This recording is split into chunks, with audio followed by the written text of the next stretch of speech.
Welcome to Birds of Prey Sports, where we cover Orioles and Ravens news weekly. We're your hosts, Jared and TJ. And in this video, we'll be covering the Orioles versus Mets series, the very, I guess, disappointing series, to say the least. I kind of went on a rant about in the Nats video about the Orioles and how they're performing lately and what they really need to do to step up. And, obviously they didn't watch the video. You know, Not that the Orioles watch our videos, but if they did, they didn't listen. So, honestly, we just get right into it, really to get through this ridiculousness. Um, can you see my screen? Oh, I didn't Yes. have it pulled up. I'm just as unprepared as the Orioles are. I'll pull it up. Right. So in the first game, we lose 4-3 on a walk-off home run. Sir Anthony Dominguez gives up like one of his first few runs that he's given up as an Oriole. I think he's only given up like two at that point, and then he finally gives up his third here. But unfortunately, it's a walk-off home run for us to lose the game. Um, Scoring in the game, Martinez, JD Martinez, still killing us no matter what age he is. He makes it 2-0. Taylor singles to make it 3-0. Holiday grounds into a fielder's choice to make it 3-1. Mountcastle scores on a balk to make it 3-2, and Arias homers right after that. I think it was the right pitch after that to tie the game at three. And Francisco Alvarez hits the game-winning home run, and we ultimately lose this game 4-3. No matter like I said, it doesn't matter the age of some of these players. Players who dominated us in 2018 and 2016 or whatever will still dominate us in 2024. So that tells you all you need to know about the Orioles and just their state of mind here, I guess. But anyways, our top hitters in the day. Nowcast goes 2 for 4 with a run scored. Arias goes 2 for 3 with an RBI home run and 2 runs scored, and that's pretty much it. Um, Mountcastle gets a double his 28th. Arias gets a double his eighth in the year. Arias hits his eighth home run of the season as well. We left four on base and went 0 for 5 with runners in scoring position. So once again, the offense not really helping this out. Trevor Rogers has another shaky outing. He goes 4 and 2/3, 5 hits, 3 runs, 3 earned runs, 3 walks, and 5 strikeouts, and a home run given up. So not like completely dreadful. He kept us in the game, but the offense just couldn't, really, finish the job. I say it's Connor. I forgot his first name. Selby. I know it's Selby. I say it's Connor Selby. Oh, Colin. Colin Colin. Selby. He looks like a Um, Colin. Colin Selby makes his Orioles debut. He goes 1 and 1/3, no hits, no runs, no earned runs, no walks, and 3 strikeouts. So an impressive debut, for Colin Selby. And Keegan Aiken goes out and shoves today as well. 2 innings, no hits, no runs, no earned runs, no walks, and 5 strikeouts. So, pretty much almost retires the side on strikeouts both of the innings. Believe he had a kid, not him, obviously. His wife. You know, he pitches like it, so I'm playing like no, but you know, so he went on the paternity list. So I guess he got pre-dad strength in this game. But anyways, Sir Anthony Dominguez loses the game for us. He gets the loss. He's 3 on 3 on the year. He was 1/3 of an inning, 1 hit, 1 run, 1 earned run, no walks, 1 strikeout, on a home run given up. So, um, just a disappointing game.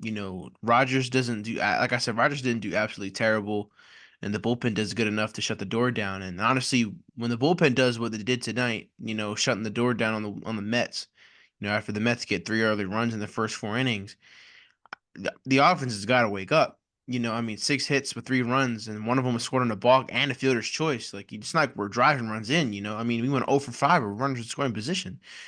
So I'll really get to that in the end of the video, but I mean, kind of give me your reaction to game one of the series as they drop it in a heartbreaking loss to the Mets.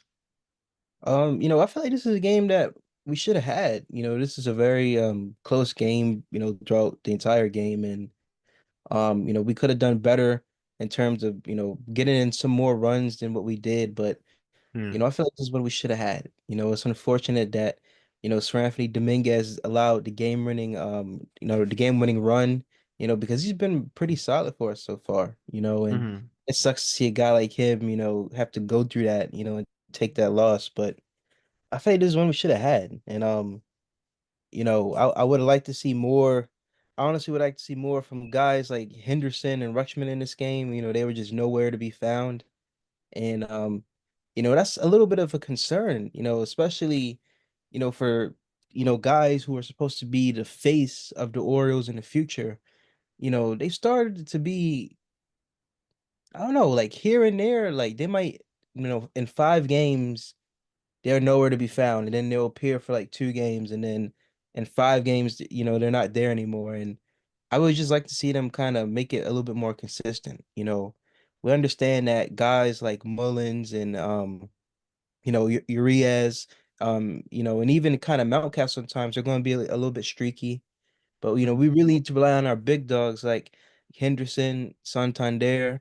Holiday's been pretty good recently, but he didn't have a good game in this game. But we need to rely on our big dogs to be a little bit more consistent. So that's just what I Mm. want to look for. But I can't help but think we should have had this game. Yeah, I think that there's like I said, the 0 for 5 of runners in scoring position tells the whole story in a lot of ways. Just feels like the runners in scoring position issue just continues to get worse.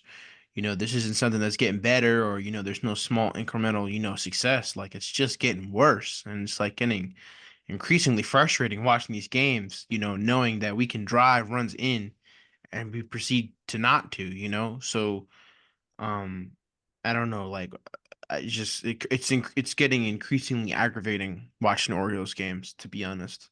Um, because there's just a lot of things I have to say that I'll say at the end of the video, but we're gonna move on to game 2 of the series, and the inconsistent, the consistently inconsistent Orioles strike again as they win this game 9-5. So this is what we love to see. I mean, 11 hits on nine, 9 runs. Versus New York, is just what we need. This is exactly the type of offensive output we need, and they get started scoring early. Santander hits a 2-run homer to make it 2-0. Orioles. McCann hits a sacrifice fly to make it 3-1. Vientos doubles and scores Alvarez to make it 3-1. But Arias, we scored right away in the next inning. Arias reaches on an infield single to make it 4-1. McCann hits a 2-run homer to make it 6-1. Jimenez doubles to make it 7-1. And the bullpen starts to do its bullpen things. Nimmo doubles to make it 7-2. And JD Martinez again, hits another home run, makes it 7-5. So they get a little bit close, but the Orioles score. I want to say Henderson singled, right? And then you know, Mullins scored and they threw it home, but Mullins had already scored. And they threw it to third because Mountcastle was going to third. And they threw it away, and Mountcastle wound up scoring. So we scored 2 runs on that. And Henderson wound up going to third. So, and then we wound up winning 9-5. Um, Top hitters in the day. Austin Slater goes 2 for 3. Mullins goes on pinch hit duties. He does pretty good. He goes 2 for 2 with a run scored. Henderson goes 1 for 3 with an RBI, 2 walks, and 2 runs scored. Santander goes 1 for 5 with 2 RBIs, a home run, and a run scored. Jimenez goes 1 for 5 with an RBI. Kowser goes 2 for 4 with 2 runs scored. Arias goes 1 for 3 with an RBI and a run scored. And McCann goes 1 for 3 with 3 RBIs, a home run, and a run scored. And those are our top hitters in the day. Doubles. Jimenez gets a double, his 13th of the season. Um, let's see. Kowser gets one. He's 19th of the year. Kowser gets a second triple of the season. McCann hits his fourth home run of the season, and Santander hits his 31st. We left 5 on base and went 2 for 8 with runners in scoring position. Um, Dean Kramer has another good outing for the Orioles. He goes 6 innings, 2 hits, 1 run, 1 earned run, 3 walks, and 7 strikeouts. He gets the win. He's 6-9 on the year. Nice. Ciano Perez goes an inning, no hits, no runs, no earned runs, no walks, and a strikeout, 2 strikeouts. Burt Smith, starting to not become very reliable. He's starting to fall off the map for the Orioles a little bit. He goes 1/3 of an inning, 3 hits, 4 runs, 3 earned runs, no walks, no strikeouts, and a home run given up. Junior Cano goes an inning, no hits, no runs, no earned runs, no walks, and a strikeout. And Craig Kimbrell actually comes in the ninth to go 2 innings. Sorry, 2/3 of an inning, no hits, no runs, no earned runs, no walks, and 1 strikeout. So, Craig Kimbrell didn't play the game. I'm pretty sure he wanted to. In the back of his head, is like, what if I just boo this game? You know. But anyways, kind of get a reaction to game 2 of the series. Just the Orioles finally have a comfortable win. Well, I guess it wasn't really comfortable with them making 7-5, but you know, it just seemed like when the Mets scored, the Orioles scored right back. So kind of get a reaction to game 2 of the series. It should have been, a comfortable win. I believe we were winning like 7-2 at one point, and then, we let them get a 3-run shot. It was something like that, but just things like that shouldn't happen. This should have been a very comfortable win. And I am glad we did end up winning, but at the same time, I just hate to see the momentum kind of swing like that. Like if this is a playoff game, which we're gonna, get into in the coming months, that's detrimental. That's all the team needs is a 3-run shot. All the team needs is a blooper to get that type of momentum and come back in the game. And, we've seen a lot of times this season the Orioles just give a game away. And that's almost what we did in this game before we started to kind of pour it on and get some insurance runs, later in the game. But Hmm.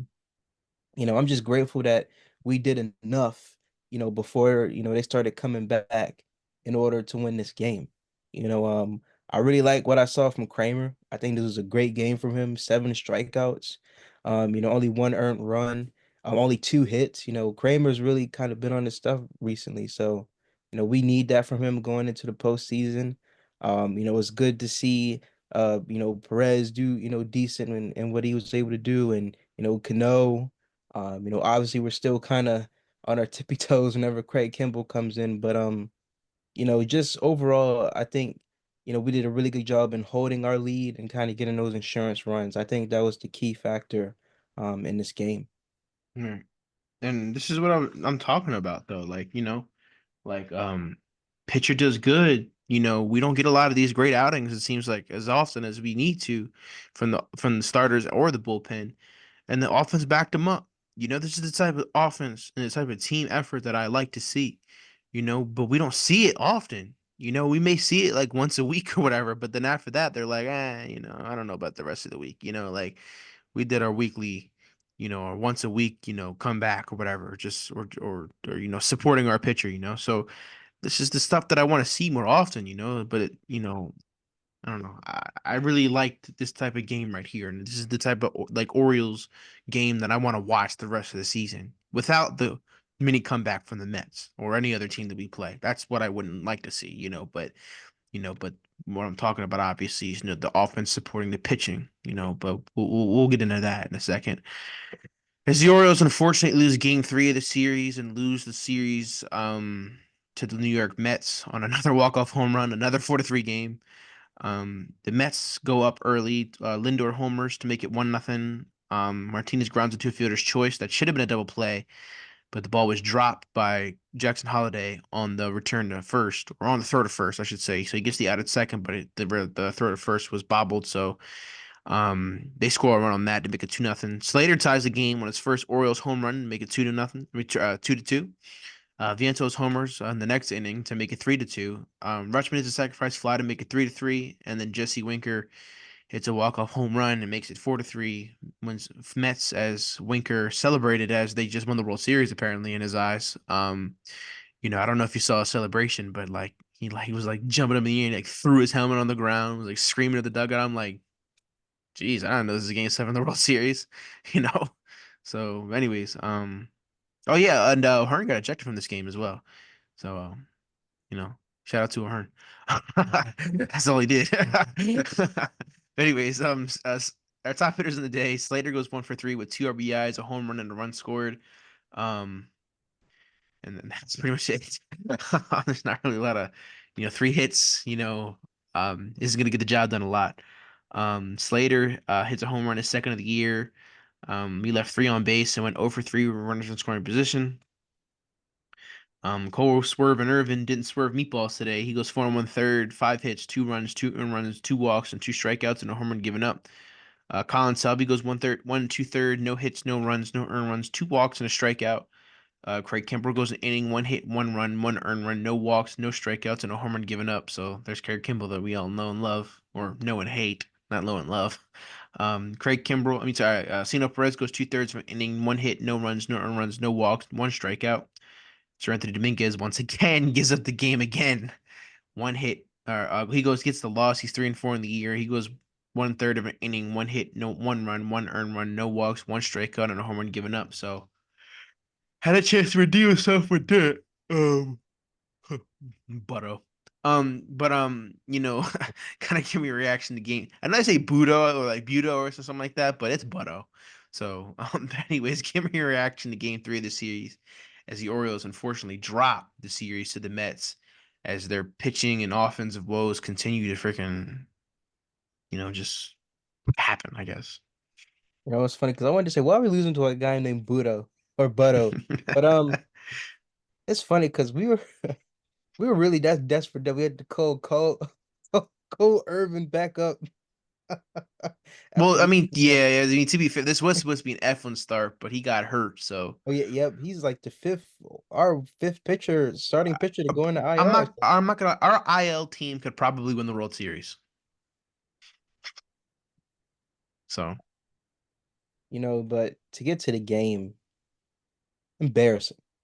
Just to sum it up in one word, 0 for 3, runners in scoring position, 3 hits against a mid team. They're 66 and 61. They're kind of on the outside looking in when it comes to the wild card. It's just embarrassing. And I'm really starting to get concerned at this point because, you know, I'm sorry, but in these series, winning one game and then losing the other two, it's just not going to do it. It's just not it's not going to do it. It's not a good look. If I'm being honest right now, we we are we are reminding me of the 2021 White Sox.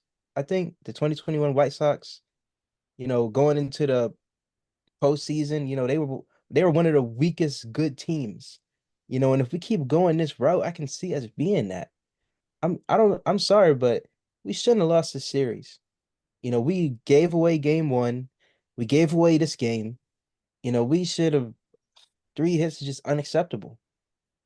I mean, if you drive in at least one of these runners, the whole outcome of the game has changed. But you couldn't even get at least one. It's embarrassing. It really is.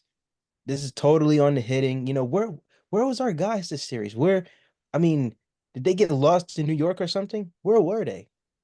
Seriously, where is Henderson? Where's Rutschman?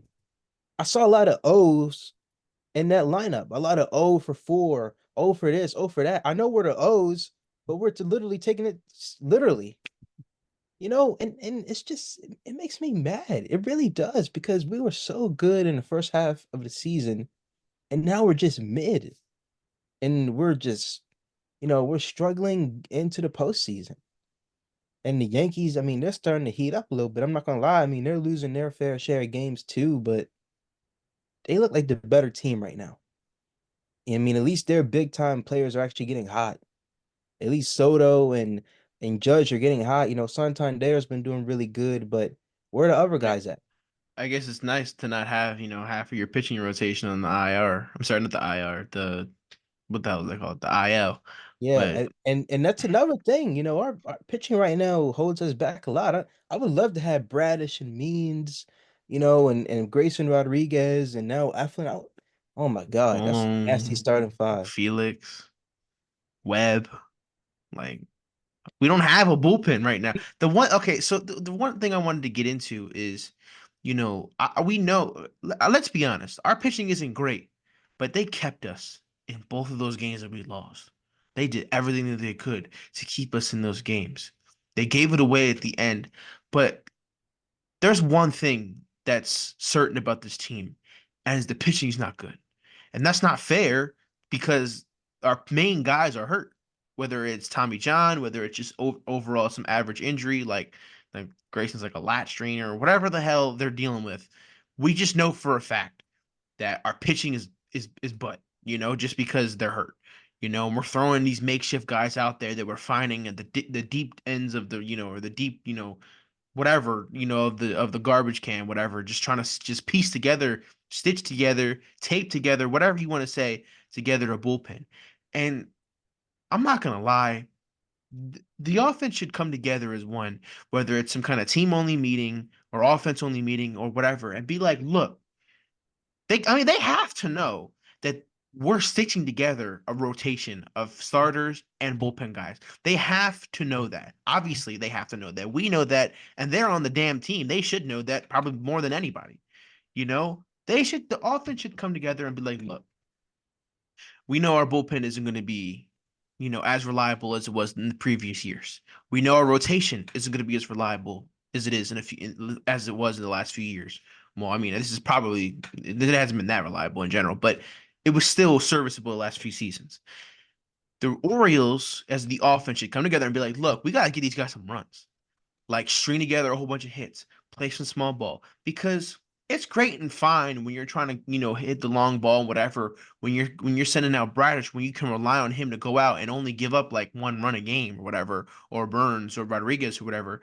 But we're throwing together makeshift guys. The offense has got to step up. I said this in the Nats video, and I'm going to continue to say it now. 3 hits versus the Mets, getting perfect game up into the 6th inning is embarrassing. How many times lately have we been no hit in the 5th and 6th inning recently? Or how many games have we finished under 5 hits and we're only scoring on runs and multi-run home runs? And then after that, they just stop scoring. And then on top of everything, we had the bases loaded and no outs in the top of the 8th, and we scored 1 run off of that. 1 run. I don't care if the umpire was being a dickhead back there behind home plate. The offense needs to score some runs because guys like Santander and Hearn and Henderson came up at the plate and did nothing. They did absolutely nothing. Or Hearn struck out, fucking sorry, freaking, Henderson popped out, and then Hearn, Santander, I forgot what he did, but Rutschman flied out, I think. But it's just this is what I'm talking about though. When you have the bases loaded and no outs, the elite teams make you pay. The good teams make you pay. Put a crooked number on the board. Doubles, base hits, get a grand slam. I don't know. If you want to swing for the fences, now's a great time. I don't know. Like, put a crooked number up on the board. When you have the chance, take the opportunity. Obviously, there's going to be innings where you don't score runs, but when you have the opportunity to put a crooked number on the board and score 4, 5, 6 runs, you have to do it. You just have to do it. And they're not doing it. They're not doing it. You want to, we got 3 runners on base, all do walks. We didn't record 1 hit in that inning. We didn't record 1 hit in that inning. After that Slater home run, I don't think we recorded another hit in that game. Like, why in the world are we just falling asleep? And it looks like they don't even care most of the time. It legit, if you sit and watch the games, when they go down, they look like they could give two F's about freaking coming back in this game. They just look lifeless. And when it gets to the 9th inning, they could be down by 1 run and they're taking these Javier Baez like swings, looking like absolute buffoons up there. And then it's 1, 2, 3. They're not even putting up a fight in the 9th inning anymore. Like on Friday, we're down 12-10. We could make a comeback and win that game. They go 1, 2, 3. What did I say before that happened? I said that the Orioles were going to come up and go 1, 2, 3 because that's all they do in the 9th inning now, and that's exactly what happened. So, what the hell? The point is even watching the ninth, the bottom of the ninth, top of the ninth, whatever 9th inning it is, because we know what the hell they're going to go and do, which is just going to go, oh, we're just going to strike out or pop out or ground out. Like there's no fight in this team whatsoever.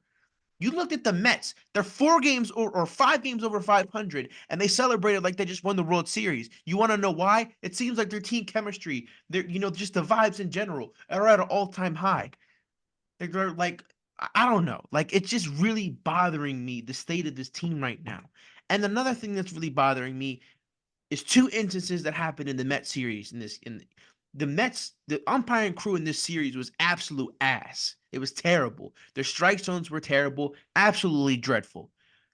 Burns in the first game was absolutely shouting his lungs out to the home plate umpire, and I don't know. He seemed to have said something to Burns that kind of offended him or way because he was like kind of pointing at him like, "What are you saying to me?" And Hyde, instead of coming out there and defending his guys, he pretty much tells Burns to cool it and then gives him the lineup card for the defensive changes he's making. Nothing of that fact. On Wednesday, well, and today, whatever, the game, O'Hearn gets screwed out of pretty much a walk and then proceeds to strike out and is saying something to the umpire as he's walking back to the dugout. No warnings, and nothing has been issued in this game, and O'Hearn gets ejected. That's not fair, first of all. And what does Hyde do when O'Hearn comes out and gets in the umpire's face? Does Hyde stick up for his guys? No, he tells O'Hearn to go back to the dugout. And where does Hyde's big ass ears, freaking big bald head go? Right back in the dugout with him. Like, stick up for your guys. Show some fight. And I don't mean this fake ass freaking run to the Yankees dugout, throwing the helmet to the side thing and then backing away once the players arrive. No, stick up for your guys to the umpire. The umpires have been treating us unfair the past few series. Stick up for your guys. You should be taking the shower in the fifth inning because you got ejected in some of these games because some of these umpire strike zones are absolutely dreadful. Why would you want to fight for a guy or play hard for a guy who doesn't stick up for you when the umpires are completely screwing you out of freaking walks or base hits or whatever? Like it's annoying. That little stuff gets under my skin. I could be overthinking it too much or overstating. I mean, what do you think? You're definitely not overthinking it. And just what we were talking about a couple of days ago, we don't have fight, just in general on our team. We don't have fight. We saw a little bit of fight from Hyde, against the Yankees, but even from him, just like he said in other instances, he didn't show fight for his players. And our players don't show fight either, Right, and sometimes you just gotta have that, to, bring an intimidation factor and gain some respect from your opponents and even the umpires, because right, I mean they don't look at us, and give us respect. And we're one of the top teams in the league. And they right. treat us like we're still the Orioles of old. Yeah. That's one thing I want to develop across the end of the season is just have a backbone, Hmm. you know, grow some. Right. Don't just be soft like a teddy bear or a plushie that, I could Exactly. buy at the the souvenir stand at the Orioles games, you know. So Like, yeah, I agree. how does the 2022 team, the team that missed the postseason by a few games, have the absolute most fight and more fight than a team that's competing for the AL East championship this year for the second straight season? Even last year they had more fight. I understand last year we didn't have that many injuries we do, but there still needs to be fight. A lot of these teams, like the Mets, who do not compare to us in talent wise, are throwing more of an effort out there than some of our guys out there. What the hell is going on in that locker room to where it looks like these guys don't give a shit? Like really? Like I don't. They may give a shit, but it genuinely looks like through their body language, their facial expressions, and how they play the game, they could care less about things. Yeah, Henderson's throwing his helmet down after a strikeout. Congratulations. That's not helping anybody. Start swinging the bat better. I don't know. Stop making stupid errors in the field. Like I don't know what else to say about this team. It's frustrating. It's really frustrating. But somebody needs to step up. There is still 6 weeks left to play of baseball. We need to heat up now before it's too late because we could be looking at in a month from now the Orioles out of a playoff spot if we continue to play like this. This is not good baseball at all. Somebody needs to wake up, or some bodies or whatever needs to wake up. And it could be the most random person. I don't care if it's Ramon Arias. I don't care if it's Austin Slater. Somebody needs to wake this offense up. Somebody needs to. God, it just gets under my skin thinking about it. But it's just, it really pisses me off, as you can probably tell. So anyways, that'll be a recap of the Orioles versus Mets series. Don't forget to like, subscribe, and share. All of our social media links will be in the description down below. Don't forget to check out our second channel, Casual Cinema. We'll have a video coming out about the Deadpool Wolverine review coming out soon.